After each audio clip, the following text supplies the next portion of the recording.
মৰমৰ ছাত্ৰ-ছাত্ৰীসকল, আজি আমি দশম শ্ৰেণীৰ সাধাৰণ গণিতৰ বহুপদ অধ্যায়ৰ এমসিকিউ কেইটামান কৰি দিবলৈ লৈছো। তোমালোকে যদি আমাৰ চেনেল প্ৰিজম ক্লাছেছ পাঠশালা সাবস্ক্ৰাইব কৰা সাবস্ক্ৰাইব কৰিব পাৰা, ভাল লাগিলে ভিডিঅটো শ্বেয়াৰ কৰিব পাৰা আৰু তোমালোকৰ মতামত কমেন্টৰ সহায়ত জনাব পাৰা। আমি কোৱেশ্চন চাও। z² plus p plus 1 into z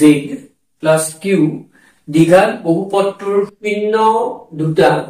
2 আৰু বিয়োগ 3 হলে এই দীঘাত শূন্য দুটা থাকিব, যেহেতু এইটো দীঘাত বহুপদ, তাৰে এটা শূন্য 2 আৰু আনটো শূন্য বিয়োগ 3 হলে ইয়াৰে কোনটো অপচন হ'ব, p ৰ মান কি হ'ব আৰু q ৰ মানটো কি হ'ব সেইটো উলিয়াব লাগে। এতিয়া আমাৰ ইয়াতে p ৰ মান আৰু q ৰ মান সেইটো আমি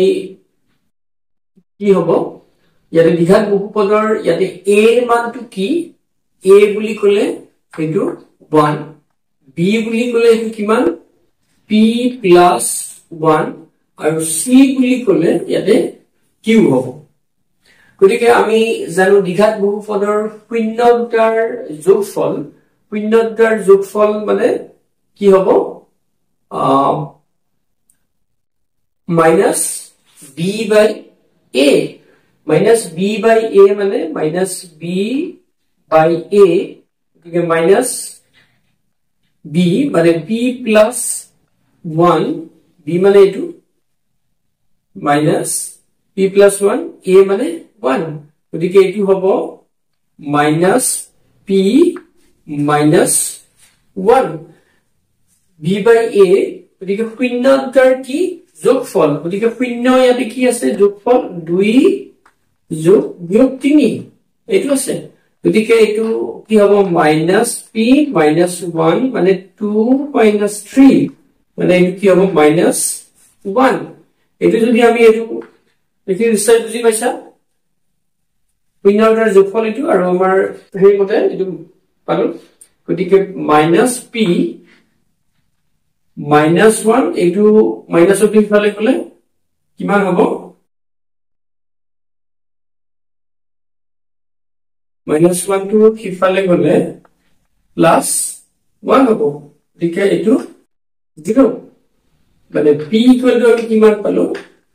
0 পালো। গতিকে p equal to 0 আমি q টো উলিয়ালে হ'ব, p equal to 0 কোনটো আছে, d অপচন আছে আমাৰ p equal to 0। তথাপিতো আমি q টো চাও। আমাৰ শূন্য দুটাৰ যিটো পূৰণফল কি c by a, গতিকে c মানে কি q by a মানে 1, গতিকে এইটো পূৰণফল কি 2 পূৰণ বিয়োগ 3, গতিকে শূন্য দুটাৰ পূৰণফল q is equal to -6, গতিকে q is equal to -6। গতিকে আমি এটা উলিয়ালে হ'ব, নিশ্চয় এইটো বুজি পাইছা। ইয়াতে minus b by a, b মানে এইখিনিৰ পৰা লৈছো আৰু শূন্য দুটাৰ পূৰণফল এইটো হ'ব। এতিয়া আন এটা কোৱেশ্চন চাবা। ত্ৰিঘাত বহুপদ x³ plus ax² plus bx plus c ৰ এটা শূন্য -1 হলে আন দুটা শূন্যৰ পূৰণফল কি হ'ব। আমি ত্ৰিঘাত বহুপদ হলে আমাৰ শূন্য কেইটা যদি আমি আলফা বিটা গামা, এই ত্ৰিঘাত বহুপদৰ শূন্য কেইটাৰ পূৰণফল কি হয় d by a, মানে মাইনাস এইটো শূন্য দুটাৰ যোগফল হ'ব minus b by a, পূৰণফল দুটা হ'ব এইটো minus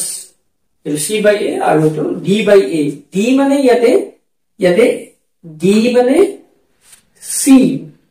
by a মানে কি, ইয়াতে 1 2 আছে, 1 x³ আছে, গতিকে এইটো 1, এইটো হ'ব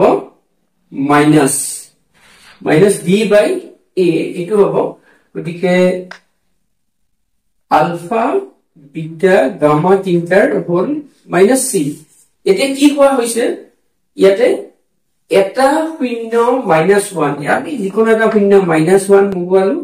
আলফা বিটা গামাটোৱে -1 বহুৱালো, এটা শূন্য -c মানে মাইনাস আলফা বিটা মানে মাইনাস সি তাৰ মানে শূন্য দুটা শূন্যৰ পূৰণফল সি হ'ব এইখিনি আমি পালো এতিয়া আমাৰ কি ইয়াতে আমাক যেটো দিয়া আছে সেইটো মতে এটা শূন্য কি বুলি কোৱা হৈছে -1 গতিকে আমি যদি এইটো px বুলি কওঁ x³ plus ax² এই যে নিশ্চয় বুজি পাইছা x² plus bx plus c গতিকে ইয়াতে আমি যদি x ৰ মান কি দিও আমাৰ যেটো কি আছে এটো আমি ইকুয়াল টু আমাৰ যেটো যদি 0 হিচাপত লম এটো লব পাৰো কাৰণ আমি শূন্য উলিয়াবলৈ তা 0 বহুৱাব পাৰিম গতিকে ইয়াৰ এটো x ৰ মান যদি আমাৰ -1 হলে কি 0 হিচাপত হ'ব লাগিব 0 কাৰণ আমাৰ শূন্যৰ মান যেটো থাকে এইটোৱে আলটিমেটলি তাত বহুৱালে -1 বহুৱালে এটো কি 0 হ'ব লাগিব গতিকে আমি এটো হিচাপত বহুৱাইছো গতিকে এটো -1³ plus a -1 square plus b -1 plus c equal to 0 এতিয়া এটো কি হ'ব -1 এটো plus a minus b plus c equal to 0 হ'ব এতিয়া আমাৰ c আমি যদি c টো ইফালে ৰাখো এটো কি হ'ব বাকিখিনি ইফালে লৈ গলে b টো প্লাস হ'ব a টো ইফালে গলে মাইনাস হ'ব আৰু 1 টো প্লাস হ'ব এটা c মানে আমি আগতে এই অলপতে পালো এটো c মানে আলফা বিটা শূন্য দুটাৰ পূৰণফল গতিকে শূন্য দুটাৰ পূৰণফল আলফা বিটা মানে b - a + 1 গতিকে শূন্য দুটাৰ পূৰণফল হ'ব b - a + 1 গতিকে আমাৰ অপচন কোনটো হ'ব b - a + 1 মানে এক নম্বৰ a টো হ'ব আমাৰ শূন্য দুটাৰ পূৰণফল নিশ্চয় বুজি পাইছা এবাৰ আনটা কোৱেশ্চন চাবা এটা ৰৈখিক বহুপদৰ শূন্যৰ সংখ্যা গতিকে ৰৈখিক বহুপদ কি আমি জানো ৰৈখিক বহুপদ মানে যেটো বহুপদৰ চলকৰ যেটো মাত্ৰা বা বহুপদৰ মাত্ৰা বুলি কোৱা হয় সেই বহুপদৰ মাত্ৰাটো যদি 1 হয় এই বহুপদক ৰৈখিক বহুপদ বুলি কোৱা হয় যেনে ইয়াৰ চলকৰ মাত্ৰা 1 মানে সৰ্বোচ্চ যেটো ঘাত সৰ্বোচ্চ ঘাত চলকৰ ইয়াতে কিমান 1 গতিকে এইটো এটা ৰৈখিক বহুপদ বুলি কোৱা হয় মানে তাৰ ঘাত 1 হ'ব সৰ্বোচ্চ ঘাত আৰু গতিকে এই ইয়াৰ শূন্য কিমানটা হ'ব আমি যদি ইয়াৰ পৰা উলিয়াও = 0 যদি কৰো এইটো কিমান হ'ব 4x = -3 গতিকে x = -3/4 গতিকে শূন্যৰ সংখ্যা মানে x ৰ বা চলকৰ মান আমি শূন্য ধৰিলে চলকৰ মান মাত্ৰ কি হ'ব এটা ওলাব গতিকে শূন্যৰ সংখ্যা এটা এতিয়া আনটো চাবা যদি বহুপদ x² + x + k এটা শূন্য 1 হয় তেন্তে k এর মান গতিকে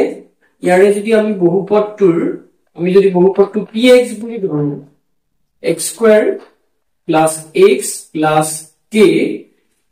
এই বহুপদটোৰ এটা শূন্য কি বুলি কোৱা হৈছে 1 বুলি ধৰা হৈছে গতিকে এটা শূন্য 1 বুলি ধৰিলে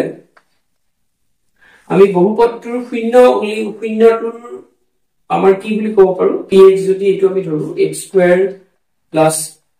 x + k তেতিয়া আমি ক'ব পাৰো শূন্যটো উলিয়াৰ কাৰণে px = 0 বহুপদটোৰ মানটো শূন্য হ'ব গতিকে ইয়াতে x² + x + k =